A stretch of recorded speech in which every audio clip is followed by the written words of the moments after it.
my background, they say in show business you need a good hook. I believe I'm America's only full-time therapist, minister, comedian working today. That's a pretty good hook. But you have to know I've pursued those professions separately and distinctly from each other. I didn't set out to be a therapist, minister, comedian. I'm not completely psychotic. But I have had some pretty interesting career clashes. In 1990, for example, I was working on the Lower East Side of Manhattan in New York City, where I'm from, and I was working as a therapist at a crack cocaine clinic, working mostly with psychotic crack addicts. Don't recognize any faces here today.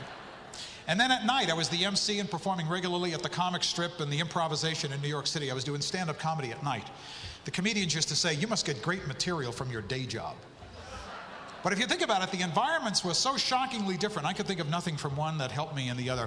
I've been on stage performing comedy in New York and had the pager vibrate on my belt on a couple of occasions, and that meant that after my stand-up set, I had to hustle off to a local hospital where I was working as an on-call emergency room chaplain. If only the people in crisis knew where their sweating chaplain had just come from. I finished my gig. I'm here for you. My favorite story about my careers clashing had to be when I was in seminary and I was preparing to become a minister. I was taking the introductory course on the Bible, and the final exam was a very difficult exam. They gave us a week off to study for it, and so I said to my wife, and our son was home with us at the time, I need to just get off by myself and study for this exam. Well, without missing a beat, she said, well, why don't you book yourself on the road? Now, what she meant by that is if, when you're a professional comedian and a club would fly you in, if you go to Dallas or St. Louis or whatever, the club generally flies you in on a Monday or a Tuesday, and you perform each night of the week at that club through the weekend. Now, if you've been to a comedy club, you know that a comedian's set only lasts about 40, 45 minutes or so, and then you're done until the next night. It's an incredible job. It's the only job where you can say, I'm going to work. Hey, I'll be right back. So at the time, I was working as an opening act for Aretha Franklin, the singer. And so my agent booked me during this Bible study week to open for Aretha Franklin at the Tropicana Hotel and Casino in Atlantic City. So I went down to Atlantic City to open for Aretha at night in the showroom and to study for my Bible exam in the day. Now, in my room at the hotel, they made no distinction between who was a guest, who was an entertainer. I had two big beds. One bed I slept in, the other bed I had about 10 or 15 books that I was studying with titles like you could imagine. I mean, the history of Israel, theology, all these religious books.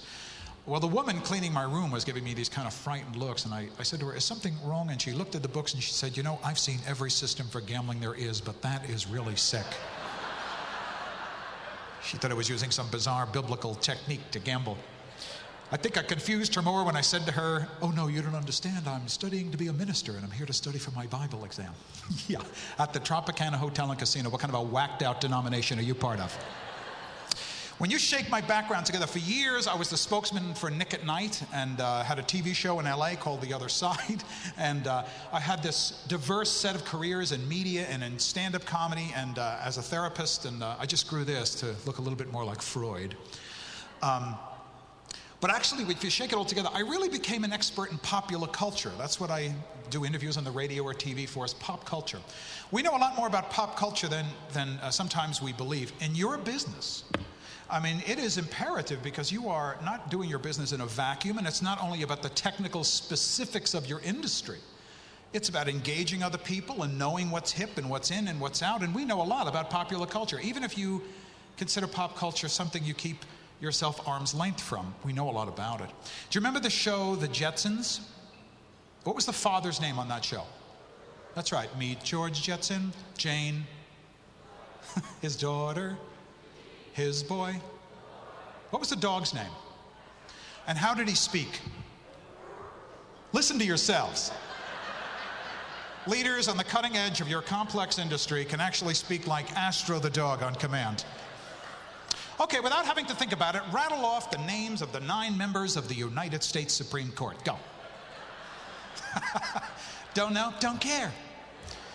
Well, we're moving on up to the east side to a deluxe apartment in the sky. Moving on up to the east side, we finally got a piece of the, do it with me, pie. Held at gunpoint, you know you could do that. How many members of the cabinet could you name? Don't know. See, this is why Russia eventually gave up.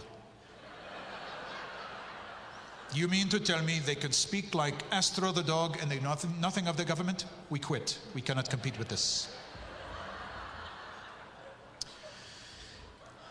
As a therapist, of course, my interest is not only or specifically in the technical expertise you have in your business. It's not my business and it's your business, and you know what I don't know.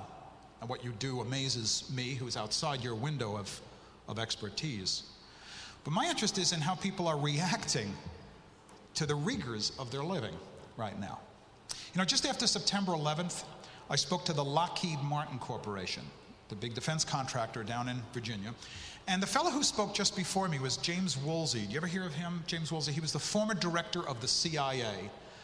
And of course, you can imagine a week after 9/11, we were riveted to his perspective about what was going on. And you'll recall, and it's still a concern to us, that in addition to, most mature Americans are acclimated to the fact that there are people around the world who disagree with our policies or how we behave in the world.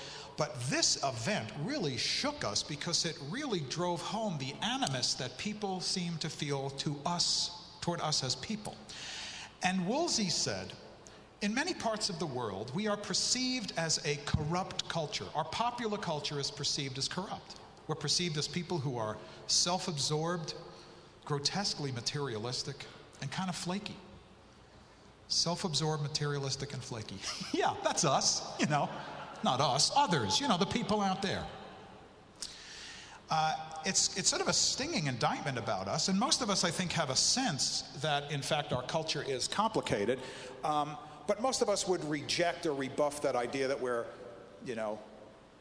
self-absorbed, materialistic, and flaky. Self-absorbed. Well, isn't this true? Americans take great pride in the fact that we are self-reliant. All right? If you're in business, you know this. A lot of your workshops, a lot of what motivates you, business success literature, popular psychology, emphasizes you and I being the best me I can be. Even if the end game is to be a person who serves others, we do so from our cultural point of view as a person of personal mastery. It's a wonderful thing. However, it is noticed about us that, in the main, many success-oriented, career-driven people are not only self-reliant and self-responsible, but also are people who have a struggle with the expectation of control, personal control, controlling variables you can't control. Who knows that better than you? The rumble and the waves of the economy hit you at one point, the construction industry at another point, the financial industry at another point, and you have to ride those waves. You can control some things and respond to them. You can surf some of those waves, but you can't control the current. I'm no exception. I tend to be a control freak, pursuing 4 graduate degrees. I mean, that's nuts. I'm reminded, however, that personal control is really an unrealistic expectation in certain life situations. For me, when I get it? It's when I fly. Now, in my business, I fly, get this, about 150,000 miles a year. Now, I don't go to Europe very much, or Asia, South America. That's zipping around from Kansas City to, St. Louis to New York to Orlando. And I am a nervous flyer. After 25 years of flying, I still get nervous flying. I'm not comfortable. Let me ask you this. By applause, applaud if, like me, even if you do fly, applaud if you get a little nervous when you fly. Okay. All right, now applaud if you're one of those lucky souls who has no fear at all of flying. Applaud if you're like that. Okay. A few of you applauded twice. That's a whole other mental health issue. We won't get into that now.